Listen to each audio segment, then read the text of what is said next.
Hello बच्चों, कैसे हैं आप सभी लोग। मैं नवीन चौहान एमएससी केमिस्ट्री होल्डर आपके सामने। अब हम लोग केमिस्ट्री का टॉपिक स्टार्ट करने वाले हैं। लॉकडाउन के टाइम में ये आपके लिए पहला लेक्चर होगा मेरा। Solid state class 12th class start करते हैं हम लोग। मेरी कुछ बातें आप लोग विशेष तौर से ध्यान में रखेंगे कि आपको क्या क्या चीजों के लिए इस पे ध्यान रखना है। सबसे पहली बात जो आपको ध्यान रखने लायक है वो है कि क्लास को just like as a movie नहीं देखना है। आपको ऐसे नहीं चलना कि हम थिएटर में बैठे हो और सामने पिक्चर चल रही है और हम लोग देखते जा रहे हैं। तो सबसे पहली चीज कि आप लोग अपने मोबाइल वगैरह पे क्लास में देखते हुए पेन और कॉपी अपने पास रखेंगे। पेन और कॉपी आपके पास मस्ट होना चाहिए। जो जो जैसे जैसे मैं बोलता जाऊंगा आप उसकी कॉपी बनाते जाएंगे। जस्ट इमेजिन, यही रखिए कि आपकी क्लास चल रही है। यहां पर आपको यही ध्यान में रखना है कि हाँ बस आपका क्लास चलना स्टार्ट हो गया, आप लोग क्लास में ही बैठे और क्लास की तरह ही माहौल रख रहे हैं। क्लास में जो भी कोई डाउट्स आएंगे तो वो आप मुझे लाइव तो नहीं पूछ सकते, बट आप मुझे मैसेज बॉक्स में डाल सकते हैं इसके, तो फिर मैं आपको उसका रिप्लाई उसी समय कर दूंगा जैसे ही मुझे मैसेज मिलेगा। हम लोग पूरा ध्यान रखेंगे कि जैसे सिंसियरली हम लोग क्लास में बैठ के पढ़ते हैं उसी तरीके से यहां भी पढ़ें। तो आप लोग ध्यान रखेंगे। सबसे पहले हम लोग लेते हैं class 12th class. 12th class में आपके पास जो टॉपिक्स होंगे वो कौन कौन से टॉपिक्स हैं। सबसे पहला आएगा आपके पास ठोस अवस्था। ठोस अवस्था के बाद आपका दूसरा इंपॉर्टेंट टॉपिक आता है विलयन। तीसरा इंपॉर्टेंट टॉपिक आएगा रासायनिक बल गतिकी। रासायनिक बल गतिकी के बाद आपके पास आएगा वैद्युत रसायन। वैद्युत रसायन के बाद पृष्ठीय रसायन। चैप्टर 1 2 3 4 5 6 चैप्टर आपके पास आता है धातु कर्म। 7 चैप्टर आपके पास जो आएगा फ्लो में P block. 8 chapter D block. 9th chapter उप सह संयोजक यौगिक। 10th चैप्टर जो आपके पास में आएगा वो होगा हेलोजन यौगिक। 11th चैप्टर जो आपके पास आएगा वो आएगा एल्कोहल फिनॉल और ether. 12th chapter aldehyde ketone और कार्बोऑक्सैलिक अम्ल। 13th chapter amine. 14th chapter जैव अणु। 15th चैप्टर बहुलक। 16 त्रिविम रसायन और 17 दैनिक जीवन में रसायन। ये कुछ टॉपिक्स आपके सामने ट्रेंड अप होंगे जिनमें अगर आप इनकी बात करें तो शुरू के 5 टॉपिक जो यहां से देखे फर्स्ट टू फिफ्थ ये रहते हैं फिजिकल केमिस्ट्री भौतिक रसायन के।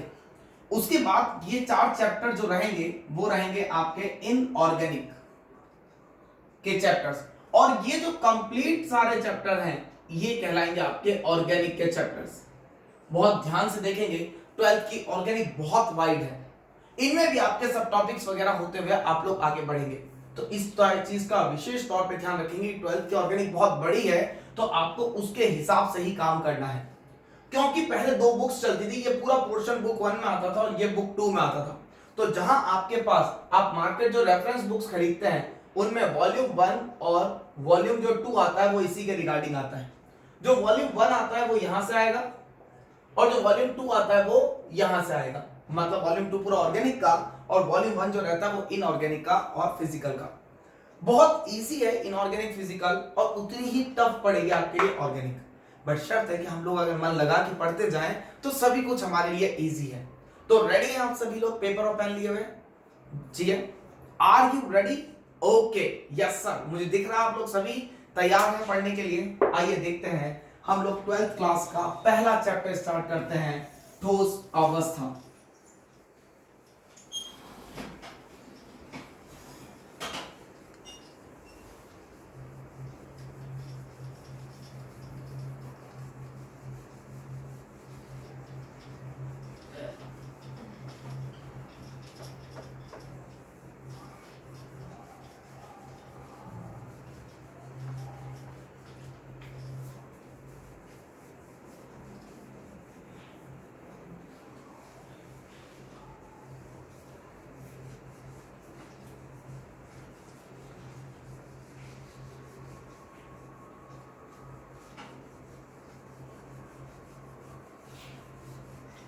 सबसे पहला टॉपिक स्टार्ट करते हैं हम लोग, ठोस अवस्था। ठोस अवस्था किसे कहते हैं? ठोस अवस्था, अरे बचपन से पढ़ते आए हैं, 6th क्लास में पहली बार हम लोग इस टॉपिक को वॉच कर लेते हैं कि आखिरकार ठोस अवस्था होती क्या है। तो मैं थोड़ी सी डेफिनेशन आपको दे देता हूं, मेरे साथ के साथ लिखते रहेंगे। द्रव्य की वह अवस्था जिसका निश्चित आयतन एवं आकार हो, ठोस अवस्था कहलाती है। द्रव्य की वह अवस्था जिसका एक निश्चित आयतन एवं निश्चित आकार हो, क्या कहलाती है? ठोस अवस्था। ये तो भी डेफिनेशन। अब अगर हम लोग देखें तो इस चैप्टर में हम लोग पढ़ने क्या क्या वाले हैं, उन चीजों को एक बार ऑब्जर्व करते हैं। सबसे पहले हम लोग देखेंगे इसका इंट्रोडक्शन, इंट्रो कि क्या है, क्या क्या इनके गुणधर्म है, या फिर हम लोग देखेंगे गुणधर्म। इसके बाद हम लोग देखेंगे ठोस के प्रकार या फिर ठोस का वर्गीकरण। वर्गीकरण दो तरीके से हम लोग देखेंगे इसी टॉपिक में। सबसे पहला अंतर आणविक बलों के आधार पर,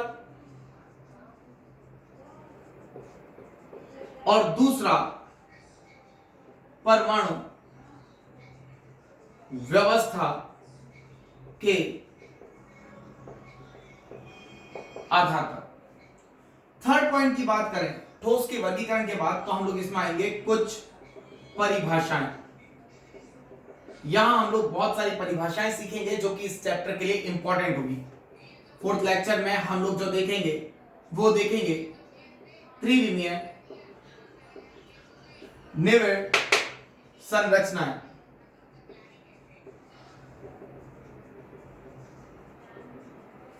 इसके बाद इसके अंदर जो आएगा वो आएगा 1D, 2D और 3D। विभिन्न निविड़ संरचनाएं हम लोग इसको नाम दे सकते हैं। त्रिविमीय की जगह हम लोग क्या बोल सकते हैं? विभिन्न निविड़ संरचना। इसके बाद पांचवा पॉइंट जो आएगा वो आएगा कुछ गणितीय विमाएं। गणितीय विमाएं, गणितीय विमाओं के बाद फिर हम लोग कुछ इसके अंदर चलेंगे तो देखेंगे रिक्तियां। रिक्तियों के बाद हम लोग कुछ संरचनाएं देखेंगे जहां 3D में हम लोग देख चुके थे। सातवां पॉइंट आएगा दोष,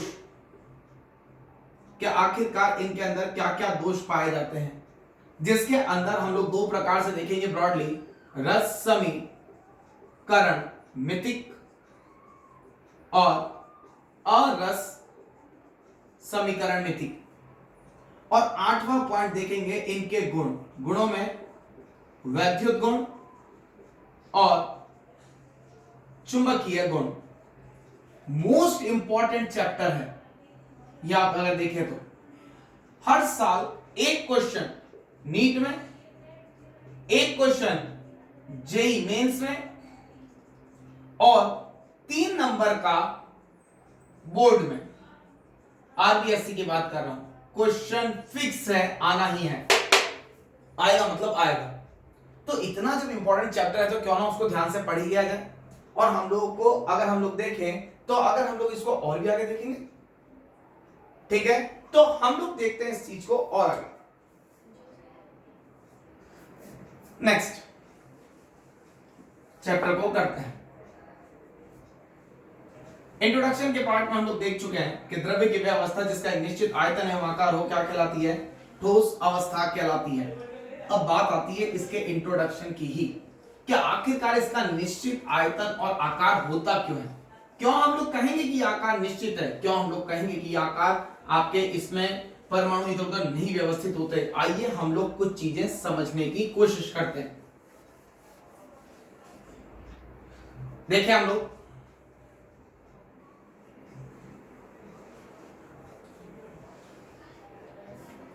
सबसे पहला पॉइंट कि इसका निश्चित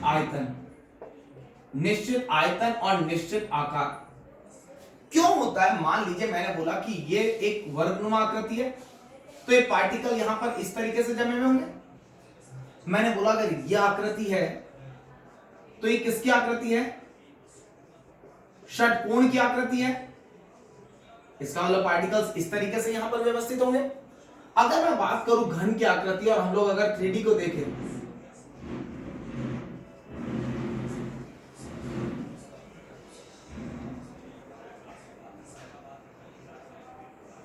इस तरीके से देखेंगे तो ये क्या है, वर्ग, ये क्या है, षटकोण, और ये क्या है, घन। अरे कैसे नाम दिया हम लोगों ने, क्योंकि हमको इनका आकार दिख रहा है ना। अब कोई थाली पड़ी तो हम लोग उसको थाली क्यों बोलते हैं, क्योंकि उसका आकार थाली जैसा है। कोई बॉक्स पड़ा, हम उसको बॉक्स क्यों बोलते हैं, क्योंकि उसका आकार बॉक्स जैसा है। अगर यहां पर ये चीजें दिख रही है, क्यों, क्योंकि इनके कण, अगर मैं दूध को ले रहा हूं, क्लियर है, दूध को अगर मैं लिया, ग्लास में लिया तो ग्लास की आकृति ले रहा है, और मैंने जग में डाला तो जग की आकृति, और जमीन पे फैल गया तो पानी की तरह बह रहा है। इसका मतलब दूध की आकृति फिक्स नहीं है, जबकि ठोस की आकृति फिक्स होती है। तो आपके दिमाग में ये चीज आती है कि सर आकृति फिक्स क्यों होती है। आकृति फिक्स होने का बेस्ट रीजन है कि इन पार्टिकल है, इसको यहां रोक रखा है। मैं बोलता नहीं हूं हम लोग क्या भाई अपनी दोस्ती सॉलिड दोस्ती है, हम लोग नहीं बोलते कि हम लोग किसी से भी यार अपनी बात में दम होना चाहिए, अपने सॉलिड फॉर्म में बात करते हैं। बॉडी देखो भाई सॉलिड बॉडी है, क्यों, क्योंकि हम लोग ये देखते हैं कि आपके पार्टिकल्स एक दूसरे से दूर नहीं जाने चाहिए। अरे सॉलिड का मतलब सॉलिड दोस्ती है, अगर दो दोस्तों के बीच में, इसका मतलब दोस्त एक दूसरे से दूर नहीं जा रहे, उनके बीच में बॉन्डिंग क्या है, बहुत ज्यादा स्ट्रांग है।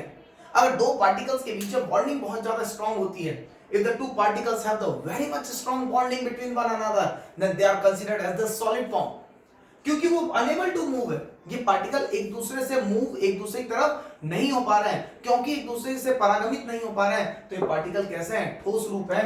तो बेस्ट रीजन क्या था, अगर मैं इसको मैग्नीफाई करके देखूं तो एक पार्टिकल ये और एक पार्टिकल ये, और एक कण ये है ठोस का और एक कण ये है, तो ये इसको रोक के रखे हुए और ये इसको रोक के रखे हुए। इन दोनों के मध्य जो है अंतर आणविक बल जो है वो कैसा है, प्रबल है। प्रबल अंतर आणविक बल होने के कारण यह कण एक स्थान से दूसरे स्थान तक परागमन करने में असक्षम होते हैं। असक्षम होने के कारण ये एक ही स्थान पर स्थायी रहते हैं, और जब स्थायी पड़े रहते हैं तो अर्थात क्या कहते हैं हम लोग, अर्थात ये कैसी एक निश्चित आकृति प्रदर्शित करते हैं। तो अगर बात करें यहां से कि डेफिनेशन में, ठोस का आकार निश्चित होता है, निश्चित होता है क्योंकि इसके कणों के मध्य प्रबल अंतर आणविक बल उपस्थित होता है, जिसके कारण इसके कणों के मध्य प्रबल अंतर आणविक बल उपस्थित है, जिसके कारण यह कण परागमन नहीं दर्शाते। चलिए ये हुआ पहला पॉइंट, क्लियर। दूसरा, जब परागमन नहीं हो रहे हैं तो इनकी गतिज ऊर्जा न्यूनतम और स्थितिज ऊर्जा अधिकतम। इन कणों की गतिज ऊर्जा न्यूनतम तथा स्थितिज ऊर्जा अधिकतम होती है। इन कणों की गतिज ऊर्जा कैसी है, न्यूनतम है। पार्टिकल मूव ही नहीं कर रहा है, पार्टिकल एक जगह से दूसरी जगह जा ही नहीं रहा है, पार्टिकल का सिर्फ द्रव्यमान है।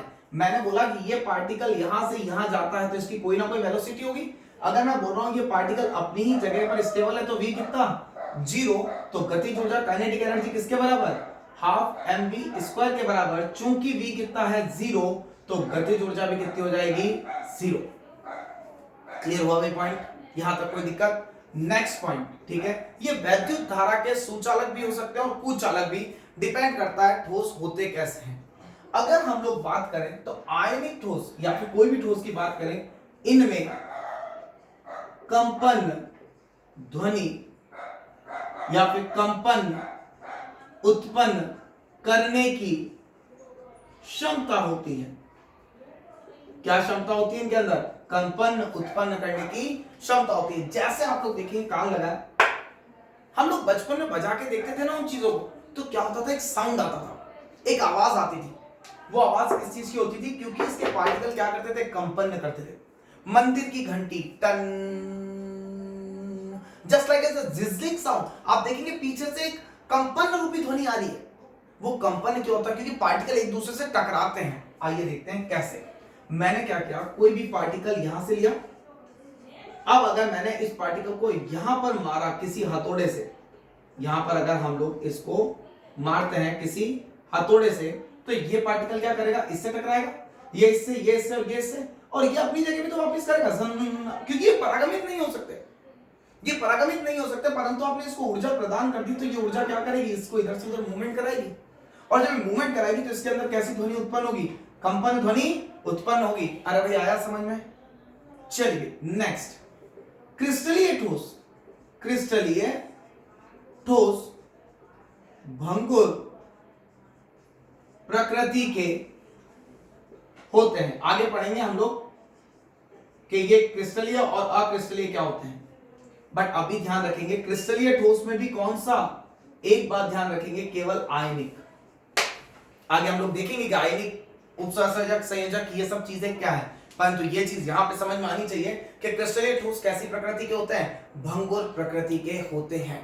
क्रिस्टलीय ठोस कैसी प्रकृति के हैं? भंगुर प्रकृति के होते हैं। नेक्स्ट अगर बात करें, ठोस ऊष्मा के सुचालक होते हैं। एक सिंपल सी बात कर लेते हैं हम लोग। हीरा तो देखा ही होगा आप लोगों ने सभी ने। हीरा भी क्या है? एक ठोस है। इसके ऊपर क्वेश्चन बना हुआ है, इसके ऊपर ऑब्जेक्टिव क्वेश्चन बना हुआ है जो कि पीएमटी वगैरह के एग्जाम से पूछा जा सकता है। आइए देखते हैं क्या। दो पॉइंट्स हम देखेंगे, पहला हीरे के लिए क्लियर है, और दूसरा भंगुर प्रकृति में मैंने यहां पर क्या लिखा है, आयनिक ही क्यों लिखा है। मैंने लिखा है कि ठोस किस प्रकृति का होता है? आयनिक। पहले आप लोग इसको उतार लीजिए अगर इसमें से कुछ उतारना हो, और सिंपल सी बात है, उतारने के लिए मैं उतना टाइम नहीं दूंगा जितना क्लास में दे पाता हूं। यहां पर आपको स्क्रीनशॉट लेना है, इमेज खींचिए, स्क्रीनशॉट लीजिए मोबाइल में, और फटाफट वीडियो का स्क्रीनशॉट लीजिए, फोटो कैप्चर कीजिए फटाफट। ताकि फोटो कैप्चर करने पे आपको क्या होगा कि आपको ये सारा आ जाएगा, ताकि आप नोटबुक पे लिख सकें। कल तक नोटबुक्स में हम लोग किसी को भी कॉल करके पूछ सकते हैं, बेटा नोटबुक में कितना काम करना है, तो आपको एक नोटबुक बनानी ही बनानी है। क्लासेस जैसे ही ओपन होगी मैं आप लोगों से पूछूंगा, लाओ बेटा नोटबुक लाओ जिसमें मैंने ऑनलाइन लिखा है, या मैं जब घर रह के भी आपके लिए मदद कर रहा हूं, तो आपको तो अपने हाथ बढ़ाने ही पड़ेंगे। देन यहां से हम लोग अब देखते हैं, फटाफट स्क्रीनशॉट लीजिए इसका एक।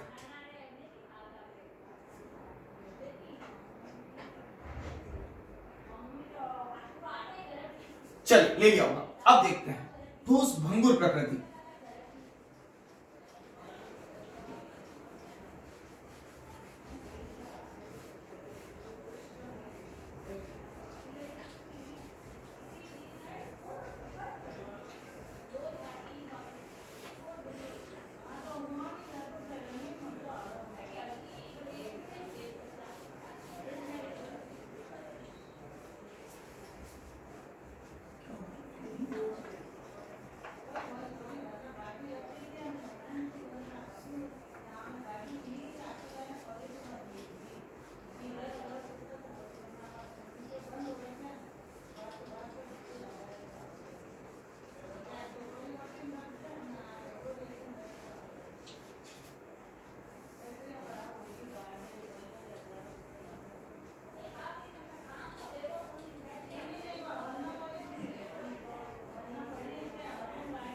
चलिए आइए समझते हैं भंगुर प्रकृति क्या होती है।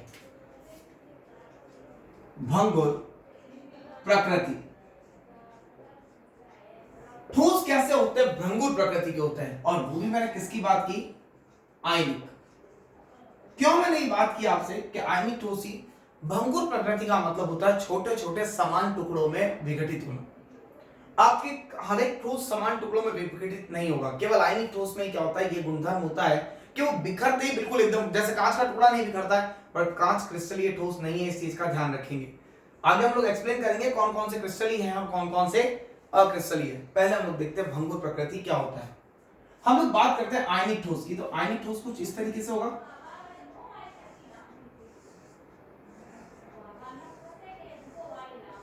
क्या आयनिक ठोस है? Plus minus plus minus plus minus plus minus plus minus plus और माइनस, हर एक प्लस के बाद माइनस और माइनस के पास प्लस। आपने क्या किया कि इस पे कोई भी जर्क लगाया, इसको यहां से बल लगा दिया। बल लगाने की वजह से क्या हुआ, जैसे हाथ से गिरा होगा तो कोई ना कोई तो बल लगा ही होगा। देन क्या होगा कि इसकी व्यवस्था थोड़ी सी अव्यवस्थित हो जाएगी। प्लस माइनस, ये परत यहां आ गई, माइनस प्लस, सेकंड वाली परत। थर्ड परत अपनी जगह ही रही क्योंकि आपने सेकंड परत को ही हाथ लगाया। प्लस और माइनस। यहां आपको क्या देखने को मिलेगा कि जब मैं इस प्लस माइनस को देख रहा हूं तो ये और ये समान आवेश है, तो एक दूसरे को क्या करने लग जाएंगे, ये प्रतिकर्षित। ये क्या करेंगे, एक दूसरे को प्रतिकर्षित करेंगे, और प्रतिकर्षित होने का ये बिखर जाएगा, और जैसे ये बिखरेगा तो क्या हो जाएगा, कण plus minus plus minus, plus minus plus minus, plus minus plus और माइनस, ये इस तरीके से विघटित हो जाएगा। तो मतलब कण क्या हुआ कि छोटे छोटे रूपों में विघटित हो गया। क्लियर हुआ भाई यहां तक कि भंगुर प्रकृति क्यों होता है। अब मैं एक एग्जांपल दे रहा था आपको हीरे के लिए। क्वेश्चन आया था कि हीरा एक ठोस है, हीरा क्रिस्टलीय है, ठोस है, तथा यह सुचालक है, सुचालक है। पहला ऑप्शन वैद्युत धारा का, दूसरा ऑप्शन ऊष्मा का, तीसरा ऑप्शन दोनों का, चौथा ऑप्शन उपरोक्त में से कोई नहीं। चौथा ऑप्शन क्या बोल रहा है, उपरोक्त में से कोई नहीं। मतलब हीरे के बारे में आपसे पूछ रहा है कि हीरा एक क्रिस्टलीय ठोस है, जिसको आपको बताना है इसके गुणधर्मों के बारे में। अब क्रिस्टलीय ठोसों के गुणधर्म स्टार्ट हो चुके हैं। गुणधर्म में हम लोग देखते हैं कि सबसे पहले हम लोग आज तक यही पढ़ते आएंगे, ठोस जो विद्युत धारा का सुचालक है वो ऊष्मा का भी सुचालक होता है, जो ऊष्मा का है वो विद्युत धारा का भी, हम लोग बचपन से यही पढ़ते आए हैं।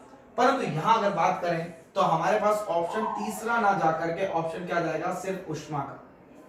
हीरा केवल ऊष्मा का सुचालक है, विद्युत धारा का संचालन नहीं करता, क्योंकि इसमें प्रत्येक कार्बन किससे जुड़ा होता है, 3 अन्य कार्बनों से, फिर ये कार्बन भी 3 अन्य कार्बनों से, फिर ये कार्बन भी 3 अन्य कार्बनों से। उस तरीके से क्या होगा कि ये सब कार्बन आपस में जुड़े हुए हैं। जैसे ही ये सारे कार्बन एक दूसरे से जुड़े हुए होंगे, क्लियर है, तो ये एक दूसरे की तरफ परागमित नहीं हो पाएंगे। जब एक दूसरे की तरफ परागमित नहीं हो पाएंगे, इसका मतलब ये विद्युत धारा का संचालन नहीं कर पाएंगे। जब ये विद्युत धारा का संचालन नहीं कर पाएंगे तो इसका मतलब ये क्या हो गया, विद्युत धारा के सुचालक ना होकर विद्युत धारा का क्या हो गया, कुचालक। परंतु अब हीरे को गर्म करके तो देखते हैं। जब भी हम हीरे को गर्म करते हैं, क्लियर है, तो हम लोग को दिखता है कि हम लोग चूड़ी वगैरह में देखते हैं, डायमंड्स वगैरह, आपके नेकलेस वगैरह, डायमंड की रिंग्स वगैरह आती है, तो क्या होता है, गर्म होके गोल्ड में, लाख में, इनमें जुड़ जाता है। तो ये क्या है, विद्युत धारा का तो कुचालक है, बट ऊष्मा को ग्रहण करने की क्षमता रखता है। तो ये था आपका लेसन, जिसमें आप लोगों ने देखा कि हम लोगों ने क्या क्या किया। हम लोगों ने कितना पढ़ा विद्युत धारा के बारे में, क्या पढ़ा हम लोगों ने ठोसों के बारे में। नेक्स्ट लेक्चर, ये तो एक इंट्रोडक्टरी पार्ट था, नेक्स्ट लेक्चर बहुत इंपॉर्टेंट है, ठोसों का वर्गीकरण। ठोस का वर्गीकरण हमें पढ़ना पड़ेगा ताकि हम लोग उसको देखें कि आखिरकार ठोस है क्या चीज। कुछ और नई बातों के साथ हम लोग फिर से जुड़ेंगे आपस में, हम लोग देखेंगे कि और क्या क्या चीजें हम लोग इनमें जोड़ सकते हैं। नेक्स्ट लेक्चर में आप ये सभी लोग कॉपी में उतार लेंगे, ठीक है, और कॉपी में करेंगे। हम लोग ऑनलाइन भी टेस्ट लेने का एक कवायद अपनाएंगे कि हम लोग क्या क्या कर सकते हैं। और देखें अगर हम लोग चीजें, तो हम लोग इसमें और चीजों को भी इंट्रोड्यूस करेंगे। जैसे कल जो देखने वाले हैं हम लोग, कल क्या देखने वाले हैं कि ठोसों का वर्गीकरण कैसे है। हम लोग कल देखेंगे आयनिक ठोस, सहसंयोजक ठोस, धात्विक ठोस और आणविक ठोस और इनके पूरे गुणधर्म। फिर हम लोग और भी देखेंगे हाइड्रोजन आबंधित ठोस, अहाइड्रोजन आबंधित ठोस, क्लियर है। और फिर हम लोग देखेंगे क्रिस्टलीय और अक्रिस्टलीय ठोस, कहां पर आयनिक ठोस में हाइड्रोजन आबंधन है, कहां पर आयनिक ठोस में हाइड्रोजन आबंधन नहीं है। इन सब चीजों को देखते हुए हम लोग आगे बढ़ेंगे। तो मेरे ख्याल से आप सभी लोग तैयार होंगे अच्छे से काम करने के लिए, अच्छे से वर्कआउट करने के लिए, ठीक है। और मैं भी यही चाहता हूं कि हम लोग अच्छे से काम करें। आप पढ़ेंगे तो मैं पढ़ाना चाहूंगा और आपको बहुत मजा आएगा क्लासेस में। जुड़े रहिए हमारे साथ। Thank you so much for attending my class. Have a nice day to all of you. सभी को शुभ रात्रि।